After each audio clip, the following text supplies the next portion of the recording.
The discovery was 40,000. Every human, everyone listening today, I'm going to speak to you directly again, you have in your heart approximately 40,000 specialized cells that are like brain cells, but they're not in your brain. They're in your heart. They're called sensory neurites. So they are brain-like cells in the heart. They are concentrated in such a degree that they actually call this the little brain in the heart. So what does this mean? This isn't a metaphor. And I was just in Europe, and many of the people there, they said, well, you know, this is a metaphor, right? You're using this as an analogy. And I'm saying, no, this is literal.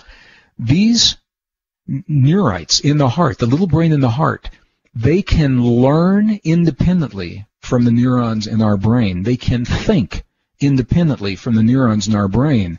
They can remember independently from the neurons in our brain, and they communicate with us separately from the neurons in our brain in a language that we may or may not recognize, because we are conditioned to see the world through our brain. And if we're lucky, at some point in our adult lives, we get to connect with our hearts.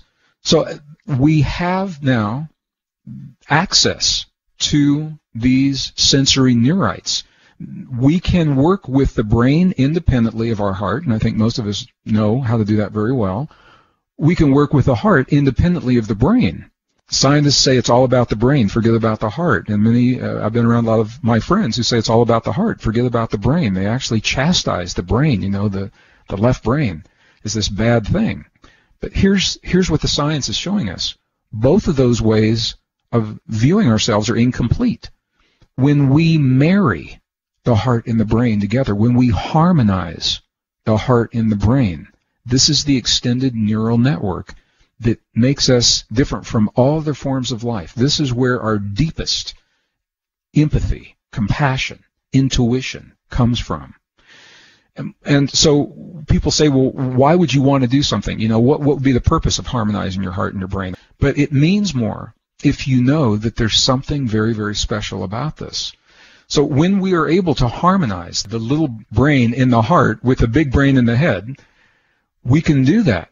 Heart-brain harmony, so many benefits, and they're different from one another. But for example, we can process information very, very quickly. Really fast information recall. And it makes sense. Here's the reason why. Because when we access information with our heart, with our intuition, we don't go through the logic and the fear and all the self-esteem and all the doubt that we have in our brain with our ego and our mental functions. Our heart doesn't work that way. Affirmations are very, very powerful tools to implement change in our lives anytime. But they are especially potent. Here's the key. They are especially potent if we are communicating with our subconscious in a language the subconscious recognizes through channels that the subconscious recognizes. So when we harmonize our heart and our brain, what we're doing is we're opening, it's a hotline to the subconscious. That's where we would introduce our affirmations of our perfect relationships or our healing. This is where the healing begins in our bodies. Extraordinary states of intuition, deep intuition, are available through this harmonizing of the heart and the brain. And there are 3 key steps to harmonizing the heart and the brain. And the first one, it sounds obvious, and there may be a little bit more to it than what we've been led to believe. It is, I'm inviting you to shift your awareness from your thinking mind into your heart. We are so conditioned to being in our mind that sometimes when we're asked to do that, we say we're in our heart, but we're still in our mind thinking about it. So what I'm going to invite you to do is something I've learned from my indigenous friends all over the world, shamans, yogis, monks, nuns, abbots in the monasteries, and they all do the same thing. I'm going to invite you to gently touch your heart center in a way that's comfortable for you. It can be with a single finger right over your sternum. It can be with an open palm, as they do in the Mayan traditions and in some of the Middle Eastern traditions. The Buddhists will create a prayer mudra and actually nestle their prayer mudra right there in the little hollow in their chest, that gentle pressure, in whatever way is comfortable for you. And here's the thing. Here's why this is important. Because your awareness will always go to the place on your body where you feel the touch, where you feel the sensation. So in whatever way is comfortable for you to touch your heart center now, that will draw your awareness, and that will promise that you have shifted from your mind into your heart. It's step number one. And I'm going to do the same right here. And just allow your awareness to move to the place where you feel that touch.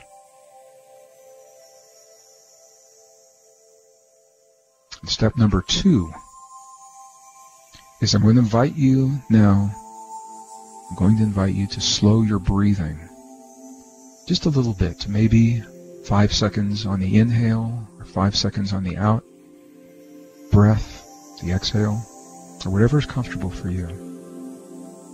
And here's why this is important. This sends a very, very powerful signal to your body. The first signal, shifting from your mind to your heart, that says I'm turning my attention inward. That's powerful. The second signal right now is when you slow your breathing. The only time you would breathe this way is when you are in a place where you feel safe.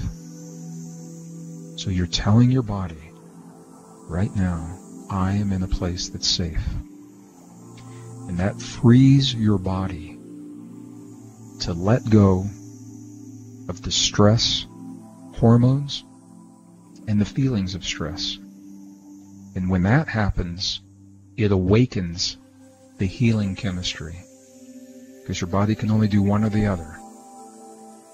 So now that we're letting go of those stress hormones, we're now giving our body permission to awaken the healing chemistry in our bodies. Powerful immune response, anti-aging hormones, all of those. So we're breathing a little slower from the place where we feel the touch, telling our body we're safe.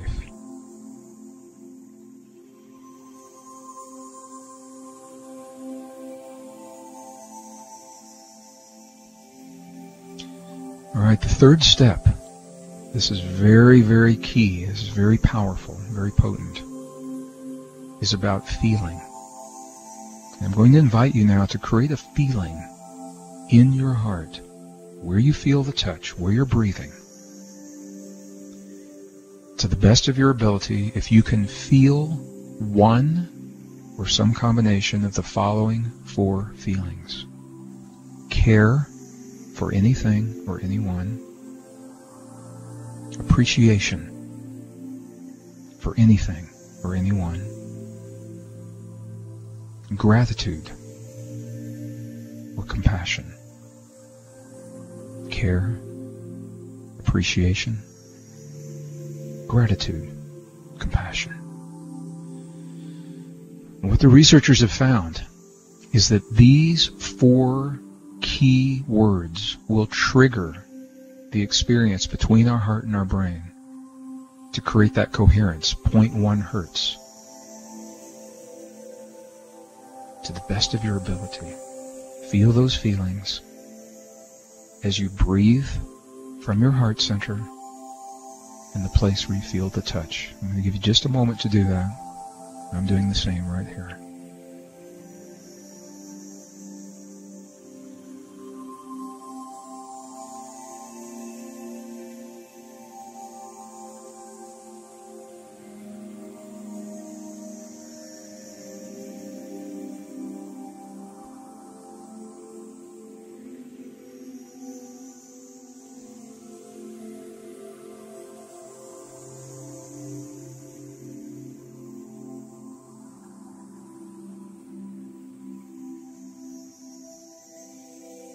Alright, and if you'll take one more deep breath, please.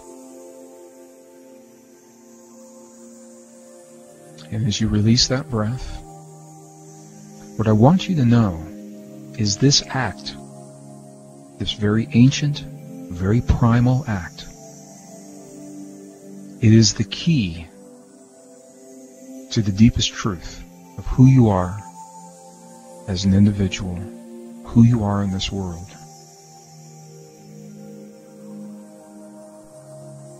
This is where the super learning comes from, or when you're working to solve or create something new, a new painting, a new piece of music, to write a book, to create poetry, something new. It comes from this deep space. This is the process that gives you resilience to a changing world and allows you to embrace change in a really healthy way.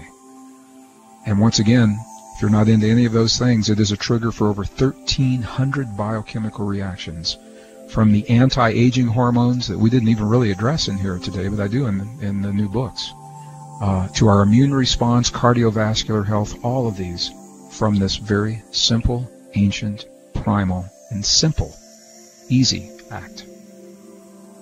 So I invite you now to take one more deep breath.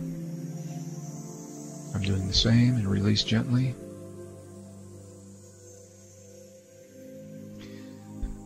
So you're shifting your awareness from the act of harmonizing your heart and your brain. But I want you to know that the cascade of biochemical connections that you have initiated, it doesn't end when you open your eyes. It doesn't end when you take that deep breath.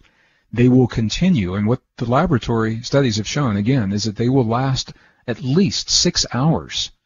The immune response in your mouth, the SIGA immune response, most powerful, first line of defense in our immune system, is kicked into overdrive from doing this right now. It lasts over 6 hours. And all you did was to have a feeling and to breathe in the most natural way.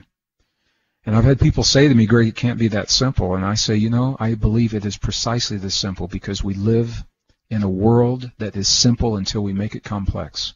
Nature is simple. Science is simple. Until we use big words and a lot of equations to describe that world. But it all comes down to you and me, Earth and God. And that relationship has to be a simple relationship.